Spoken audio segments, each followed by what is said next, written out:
Hi guys and welcome back to another DrAce video, and today we're going to be playing MotoGP 23. It is now time for round 5 of our MotoGP career mode. It is time for Le Mans, and as you can see on the screen, yeah, qualifying didn't quite go as expected.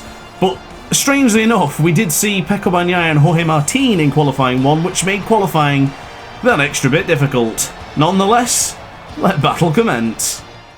So here we go then, guys and girls, starting from a quite a disappointing position really. We've got Taka Nakagami on our left hand side, so let's see how this one progresses. That was a long way to the lights, a little bit too eager on the power, and unfortunately we're dropping like a stone.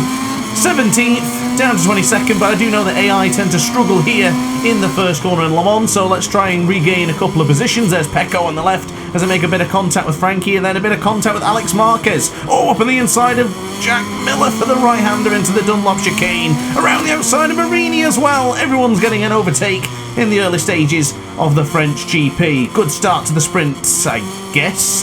I mean, it was a good recovery in the start of the Le Mans GP, let's say, but as it stands, up into the top 6, not bad. I'm eyeing up a podium.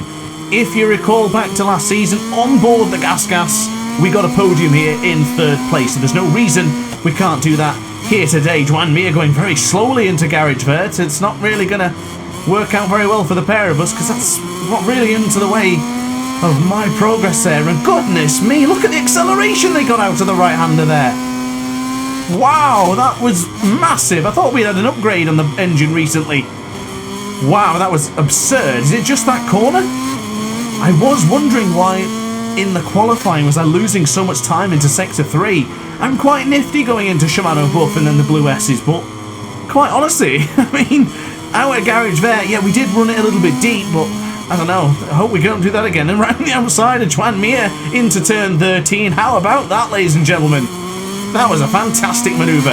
I don't think we'll be doing that over Joan Mir for next season, but for this one, I tell you what, that's a brilliant overtake. Put that in the DrAce archives, ladies and gentlemen.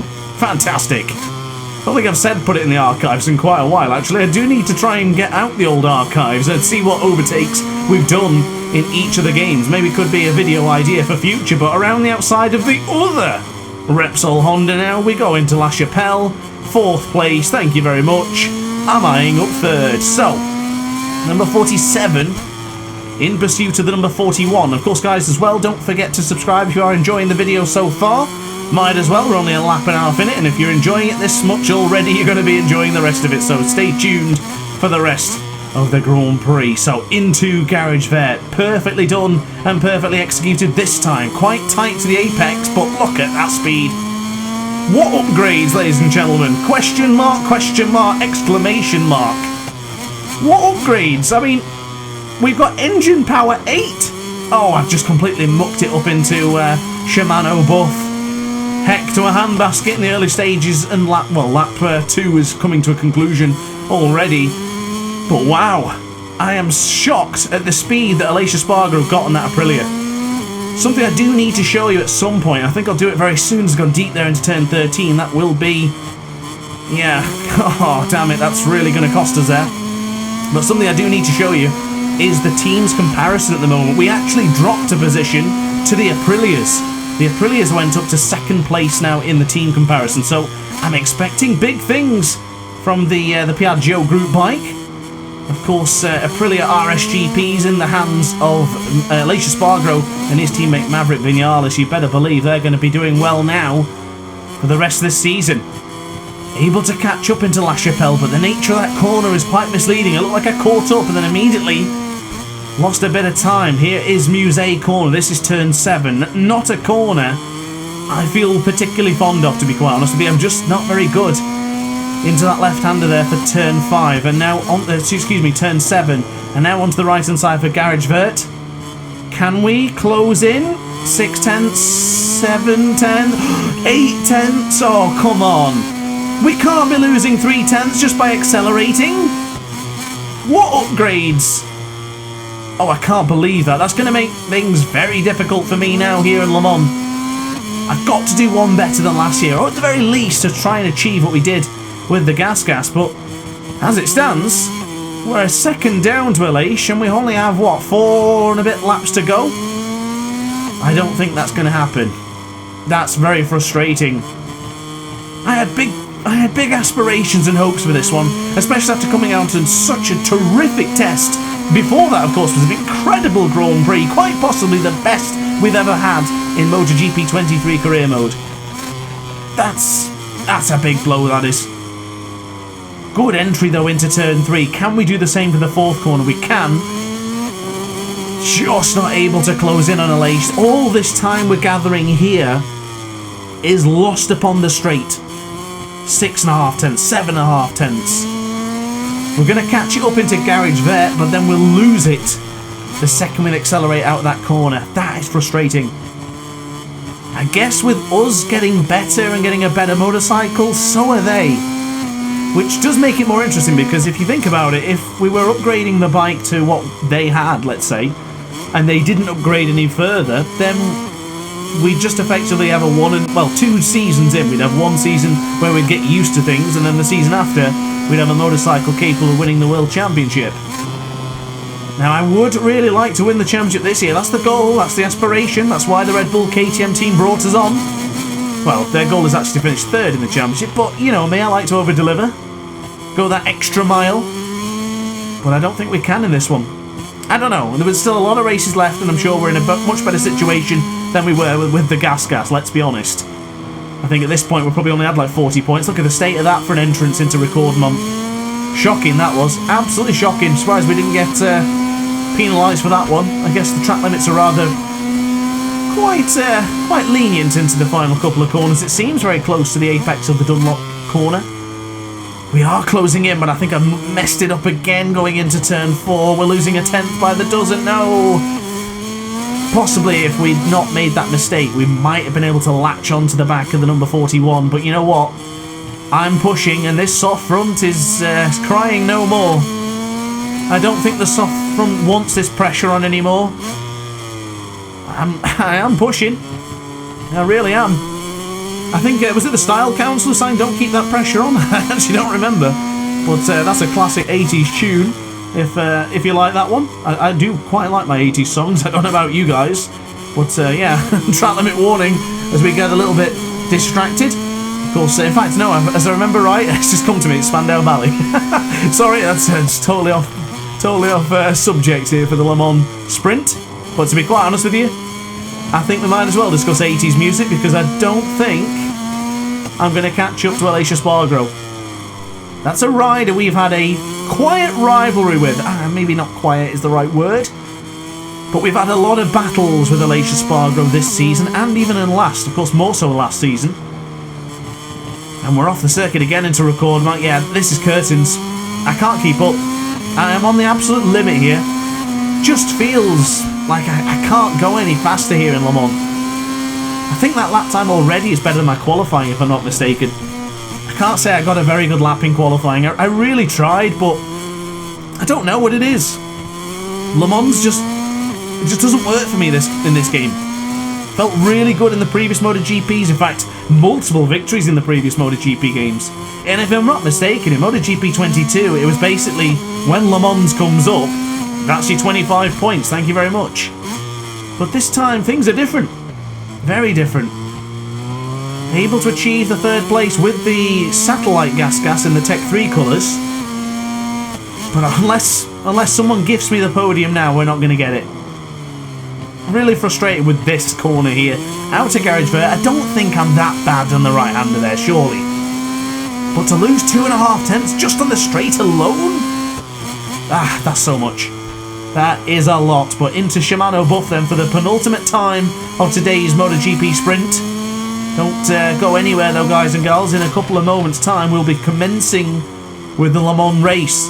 If I can get a better start this time, maybe go a bit more aggressive into the Dunlop chicane, maybe then we'll have a chance of finishing on the podium, but that's a big ask because, of course, can't be utilising power setting 3 in the race. It's going to be a lot of power setting 2 for the majority of it. Just trying to do our best, but that's a good chunk of lap times there actually. A couple of 129s in there. Of course, that one errant 133, not great. A little bit deep there into turn 3. I shouldn't have downshifted too prematurely. By doing so, I just got the rear tyre slipping and sliding, and Yeah, it might work in certain tracks. It worked in Jerez, of course, but not here in the French GP. And as we come out to La Chapelle, we do have the advantage to our teammate Jack Miller, but there's something I need to bring up, and I think now is a great time to discuss it, if I have everyone's attention, of course. I will be doing a poll first. I think it's very important. After this Grand Prix, we will have Mugello. Now, Mugello is a nightmare when it comes to qualifying. I already know this. I don't know how I'm going to go. But the race wasn't too bad in last season. I think we got a 6th and maybe a 5th or something like that. I don't really remember. However, Sachsenring follows the Italian GP, and I'm pretty certain you'll all remember how bad the German GP is in MotoGP 23. It's impossible to beat the 120% difficulty AI. So my question to you guys, do we drop the difficulty to something more reasonable?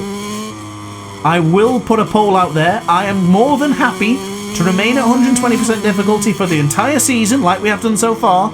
But if you as a viewer think we should drop it for Sachsenring, then let me know in the comments section down below. But before we get to that, across the line, and it's it's a shrug of the shoulders, it's gesticulation from our rider. We wanted more today. And Bastianini takes the 12 points with Marco Bezzecchi in second. Great, I do like Marco Bezzecchi. Aleix Espargaro in third, myself in 4th place. 4 positions ahead of teammate Jack Miller. However, I'm more concerned about the championship standings, since Pecco clearly didn't get a single point. So what does the championship look like? And Bastianini is within 6 points. Spargaro within 20 points. Bezzecchi's moved up ahead of my teammate. And we're 44 points behind the world champion. So here we go then, guys and girls. Weather looks a little bit unique today, so I'll be keeping an eye on this one.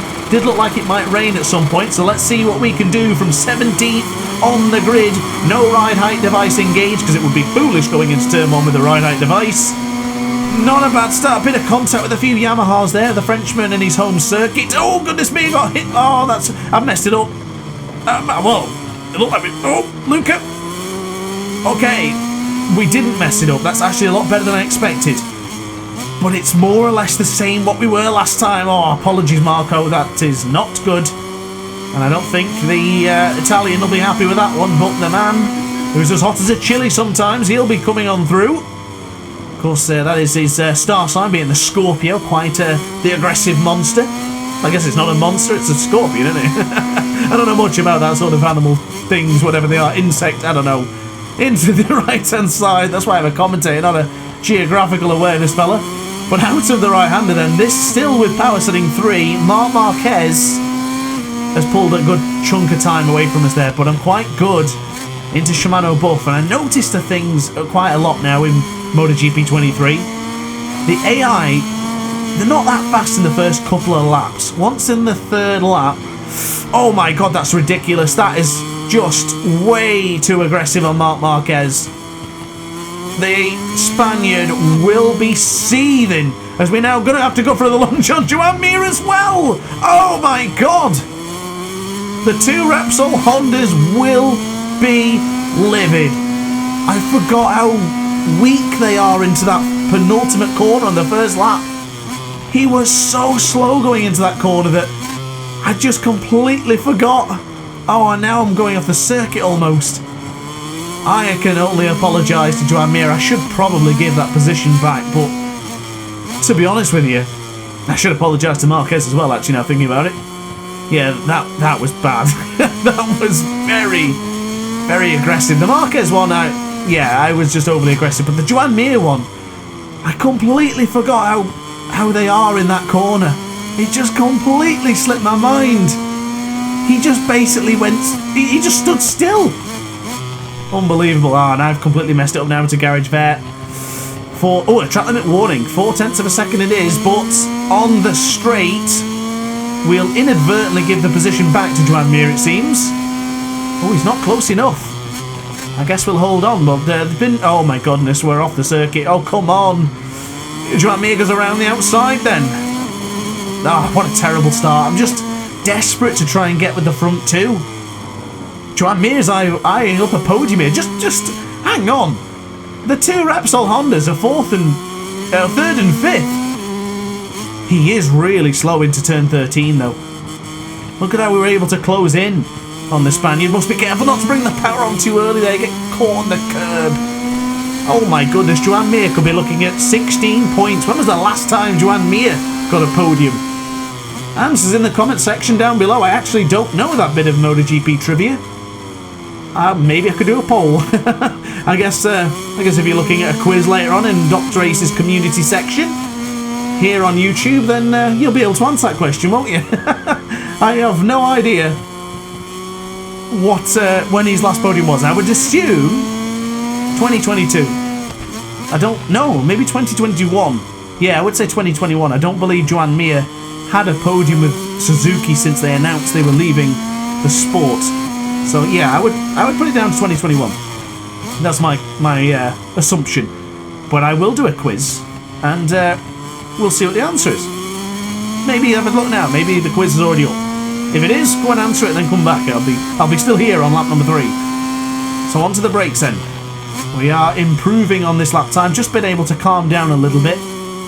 I would really like to catch up to Joan Mir though, because the Repsol Honda, in the terms of team comparison in MotoGP 23 career mode, or should I say my MotoGP 23 career mode, is not favouring the Honda. The Repsol Honda shouldn't be this high up. They're doing an incredible job here in Le Mans as we go wide and off the circuit again. Very tight to the apex there for Recordamont. Cross the line, 31.01. So losing around 0.4 of a second to our fastest lap set in power setting 3 within the sprint. Still confident we can catch up to Joan Mir. Did you see the KTM bucking and weaving under the brakes then? That felt really strange. Felt like we were going to just lose their front. It's like it was just tucking ever so slightly as the rear wheel started to come around as well. And we might have replaced Brad Binder in the team, but we didn't necessarily need to replace his riding style. Extra style points amongst my South African viewers. Shout out to you guys if you are a fan from South Africa, of course. But ahead of Marc Marquez, he might have the brakes on me here into Garage Vert. If he goes aggressive, then I totally deserve it, so I'm okay with that. Fair enough, Mark. Fair enough. No, you absolutely did. That's fine. That's totally fine. I'll give it as good as I get. And I'll tell you what I can go for is this late lunge around the outside. Can it work? I think I messed it up. Oh! No, I messed it up. Oh, wow! We didn't get a track limit warning. That's a gift. Wow, okay. I'll take that. Not quite as good as the gift I got from MotoGP Authentics, but a gift nonetheless is by not giving us a track limit warning there going into Shimano Buff. Very easy to... Oh, okay, the Lord giveth and giveth and taketh away. I didn't think that was worthy of a track limit warning, but rules are rules. So a bad lap time there for us. A 1:35.01. Not been the French GP I was looking for. Hard front, soft rear, thought could be a bit of a risky combo, but I'm just struggling here. I just haven't got any rhythm here in Le Mans. And I think my problem is that I'm just focusing so much on those riders ahead, where I've inadvertently scuppered myself. I've not been riding my usual style, but to be honest with you, since I picked the game up tonight and just went for it, I've really struggled. I didn't have a good practice, I didn't have a good qualifying. In fact, to be honest, the practice was completely wet, so none of it mattered after I went into qualifying. Been really difficult, and I'm going to record the Mugello race very soon as well. Here comes Marquez again. Beautiful move from the 8-times world champion. I don't think I can contend with him now. If he breaks early, I'll go for the late lunge, but yeah, it's not going to happen now, is it? Oh, not quite so comfortable in the right-hander is the Spaniard, or the left-hander, should I say. Good change of direction from the iconic 93. Certainly a number you'd have to think about having retired once Marquez finishes. Of course, we've had the fantastic and iconic 46 retired. Seems only fitting that one of his greatest and quite feared rivals, in fact, Marc Marquez, has his number 93 retired. And I've done it again coming out of that right-hander. Look at the time we lost just by touching the apex. The curve, he touched that rumble strip and it's just game over for momentum. Can't say that my mouth is just not working and functioning this evening, it seems. My goodness. I've tried everything and I'll keep on pushing, but to conclude this French GP in 5th after finishing, well, we DNF'd actually because it was rain in last season with the Tech 3 team. I've got to say, that's a benefit, that's a positive, but I really wanted to get the podium in the sprint. Not quite got any momentum yet in this MotoGP 23 career mode Season 2. Because bear in mind though, the latter stages, going on from Assen, ignoring Silverstone, that was a disaster, but after Assen, the Red Bull Ring of Austria, Misano, the wins and the podium started to come in quite fast. More so for the sprints, where we needed that extra bit of power and fuel for the races. But to be honest with you, that we have a bright future still ahead of us. 3rd place in the championship is absolutely our target this season. It might have been a blip today that Pecco qualified in Q1 and he had to go through to Q2, but he still didn't do well when the race started. Oh my goodness, I'm losing the front now. I downshifted. Why did oh, come on. Why did I downshift there? That's a habit I've been working on so much recently, and just it happened there. And we're right in the clutches now of the man who finished ahead of us in the sprint. Marco Bezzecchi in 2nd. Not only beat us in the sprint, but beat us for that coveted 3rd place in the championship last season. I don't want to let that happen this year. I'd rather be fighting for 1st or even 2nd. But if 3rd place is our ceiling, then so be it. Would really like to know what bike we get next year and for what package we get. Even into Silverstone, as long as we beat Jack Miller, going into Silverstone we'll have even more upgrades. Yeah, I'm really looking forward to the rest of the season. I certainly hope you guys are enjoying this one as well. Appreciate that we've not quite been able to fight with the rest of the riders in this one, but I'm giving it my best shot. So if you are enjoying the video so far, don't forget to hit that subscribe button. Alternatively, or as well as, you can hit the like button as well. It does help out the channel. And we go deep into Shimano Buff. We're going to have to try and regain that spot. But oh, Marco Bezzecchi's gone down! So his 9 points in the sprint will be his maximum this weekend. He has not had a good start of the season. Compared to the excellent independent championship season in MotoGP Career Mode Part 1, he has not been able to replicate that or to continue that momentum. He had just pulled in ahead of my teammate Jack Miller in the standings, but now he's going backwards. Not a good performance from the number 72. Hot on the brakes we go now into turn 3. Really struggling for my confidence in there, and coming out of the corner, God knows how we got away with that track limit warning. Biggest shock today though. Alicia Spargo peeling away from Enea Bastianini, or Joan Mir and Marc Marquez 3rd and 4th respectively. I guess the biggest shot has got to be that, isn't it? Wow. Careful. Just losing a bit of concentration, a bit of touch, as we now open the door for Luca Marini. I guess access was denied. Managed to close the door or take his key card away from opening that door. No way to get in this time, Marini. But no doubt the GP22's speed on this straight will annihilate me. Oh my god, he had a snippet of slipstream and that's all he needed. He's not quite as audacious as we are in the brakes in Shimano Buff, so we have that in our arsenal. 4.3 is now the gap to Marquez. This has been a tough one.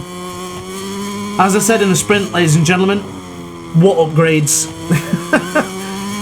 All that testing, 20 laps of pure dedication to improving the KTM, wasted. I don't get it. I don't get the upgrades in this game.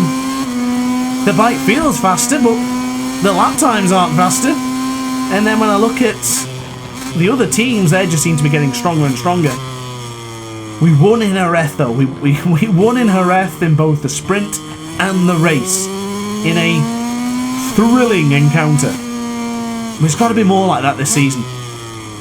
I've got to say, MotoGP 23 career mode has been terrific. It has been stupendous. I was not expecting the teams, the performances, the bikes, the riders all to change throughout the season. It's been so intense. Especially if you play on the hardest difficulty. If you play on the maximum difficulty that you can play as without winning every race, then you're a winner in my book. Bear that in mind, ladies and gentlemen. I would rather finish 5th in 120% difficulty than to win on 100%. But that may just be me. Luca Marini, you're not going through, mate. You're not going around the outside. He is as well, isn't he? Oh, my goodness, that AI weird glitch thing, what happens? I hate that in this game. That's the one caveat with MotoGP 23. That weird moment, because you get into the AI's pathing, it just decides to shove you out the way. We had it in Malaysia last season, we had it in Valencia, and I've had it before, and I've gone wide again into turn 13. I don't think this tyre combination was a good one. The hard front feels pretty good, but just can't seem to get it stopped. My lap times are shocking. 131 flat, 131.3 and the 131.6. This has not been a good showing here today. I'm disappointed. Really disappointed in today. And now coming out the right-hander, Luca Marini's got the power again. I do have to bear in mind we are on power setting 2. I must not hit myself with a large stick because we are hindered with fuel. We have to use power setting 2. There's nothing I can do. Into Muse then. Just 5 laps remaining. Luca Marini with a beautiful lunge up on the inside. But Luca, I'm coming through. I wanted to get on the other side of him there, but we do go round the long way round. Into Garage Vert, touching the apex. Here comes Luca. God, that actually made me jump. I feared that I would turn into him on a full length bike there, because that usually means a crash for the player, and I've gone really late on the brakes now. Oh wow, that somehow works out. Wow. Paying off in the latter stage of the French GP. Sometimes, boys and girls, you've got to have that goal. You've got to just go for it. Yes, it's aggressive, it's audacious, of course it is, but it's the 120% AI. How do I win without it? I can't open the door for them. I can't let them through. I've got to keep on fighting back, and that's exactly what we're doing in his video today. Actually improved on the lap time there, but it's still crap. It's a 131.3, 131.2. Nothing special, nothing to write home about. Nice and clean though for turn 3 this time around. Onto the power. Just losing 0.2 every sector. That soft rear tyre might have been a blunder here, you know. I thought this track would rain. It did say, I won't lie to you, it did say at the beginning, before I started this one, that it would be... Oh, I've gone deep. Luca's going to come through. He is. I'm really struggling to get it stopped into Muse. Didn't feel that bad in the sprint, but here I'm really struggling. Last of the late breakers up on the inside of Marini for Garage Vert. It's going to work. There's that aggression. There's that audacity. And Luca's speed on the straight. Okay. I'm going to have to try something really creative here. Late on the brakes again. Do we go the long way round? Oh no, that's not going to work. Okay, Luca, take the 5th. I can't fight anymore. Yield, I yield. I can't do it anymore.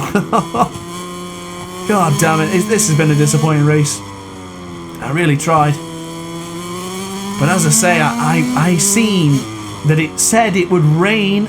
And, well, it would be dry and then it would rain. It said that we had a possibility of a flag to flag. And considering it was already really dark and dingy when we started today's French GP race, I thought the soft option tyre would be good enough to get me towards the front. That way I can then chuck over to the wet weather bike and then see what would happen. But clearly, the sun's come out and we're looking at a 14 lap dry race. Fans here in France are loving it. We now go into La Chapelle. Gap to Luca Marini. He's pulled 2 seconds off me already. That's astonishing. He is on fire. It's going to be... Oh my goodness, we're struggling into Muse again. I just can't get it stopped in this one. Lord almighty, Jack, steady on. I would like to keep a good relationship with my teammate. Trying to, at least. I do reply positively to his social media comments. But this one, it's been a bad race. Really disappointed in this one. I must remember, it's better than last year. Jack Miller, I'm going to try and go the long way around again. Oh, thanks, Jack. He broke nice and early for me there. Gave me that opportunity. Opened the door. And I have gone through. Now, bear in mind that Jack is my teammate. And if we get a negative relationship or any negative reception, we lose performance points. And what I mean by that is that for some reason, if you don't have a good chemistry with your teammates, you don't get as many upgrades for your bike. So with that in mind, if Jack is going to be significantly quicker than me, I might have to do something which I'm not proud of, and that will be to open the door for Jack. This is for a couple of championship points. Look at the speed. Goodness me, Jack. I think I can still get you back here for the right-hander, though. Oh, maybe? Can I go for the long way around? Oh, Jack's messed it up there into the right-hander. I'm going to have to go for it. Excuse me, teammate. Cousins from across the water. Oh, wow. He even wheelied and he was still quicker than me. I don't think we're going to beat him now. Garage Vert, though, usually opens the door. I've got nothing. I've got no grip on that left-hand side. I am losing so much time. It doesn't feel like I'm losing grip, but it's quite evident when I accelerate how much time I'm losing. Check out the delta when I accelerate on the left-hand side of the tyre. We're losing a couple of tenths. Look at that. Soft option rear tyre was a dreadful decision. I thought it'd be alright, I really did. I thought the goal was get to the front, wait till the wet weather comes, change to the other bike. I wasn't even planning a binder this one today. Wasn't planning on that. I learnt my lesson in the Chang International Circuit. Wouldn't be doing that again, but one more lap to go then, guys and girls. Jack Miller is dashing away for 6th spot, but taking a 7th is the best of a worst situation. We always have to remember that. It's better to take a couple of points home than nothing at all. And considering we're in France, it'd be nil point if we crashed, and we don't want that. We've got to stay together, we've got to keep it on. Used a bit of power setting 3 there to at least keep Alex Marquez at bay. Very eager on the power there, actually gave me a good boost going onto the right-hander there, but this is the right-hander then. So we're alright, we're losing a bit of time, but I think I messed it up. But check out Muse in a moment. Late on the brakes we go into the left-handers for turn 7. This is the final time we'll be entering and exiting the 7th corner, and onto the power. Even with power setting 3, we're still losing at least a 10th in that corner. The soft is gone. Soft was a gamble, and it was the wrong one. Ladies and gentlemen, we may hold on to 7th place. Looking at the graphic in the bottom left-hand corner of the screen, I don't think Frankie would be close enough, so if Alex does go for a lunge, I should only lose that one position. I've messed it up into turn 10. Alex is within 0.2 of a second. Marquez is on his way. Does he do to me what I did to Marc Marquez? He's not close enough. Onto the left-hand side for turn 12 now. This is 3 corners away, or 2 corners away from the end of the French GP. Alicia Spargaro wins the full Grand Prix, and Bassini is second, and Joan Mir takes a cracking 16 points. Great job for the Repsol Honda man, but in all, quite the disappointing race for me there. Not ideal. Quick look at the standings. Pecco only got 3 points. Alex Rin's got a point. How about Taka? Augusto Fernandez, the fastest man on circuit. 1:28.666. My goodness. So we do now have a new championship leader in the form of Enea Bassini. Alicia Spargaro within 9 points of the championship lead. Pecco down to 3rd. And I've actually gone up ahead of Johan Zarco, but 49 points behind Enea Bastianini. Joan Mir's actually not got up as high as I thought he would. He's there in 9th. Impressive stuff for the Repsol Honda man. And for the rest of the video then, guys, there is the Teams Championship, and then there will be the Constructors. But from me, that's it. So thanks for watching this video. I certainly hope you enjoyed. If you did, don't forget to like, comment, and subscribe, and I shall see you in tomorrow's video. Ciao for now. Oh, hi. Didn't quite see you there. Good to see you're still here. If this video didn't quite sate your appetite, then why not watch some more DrAce content by clicking the video shown on screen now. Furthermore, if you would like to follow me on social media, you can do so now with the links down in the description. Consider subscribing so you don't miss a single DrAce video.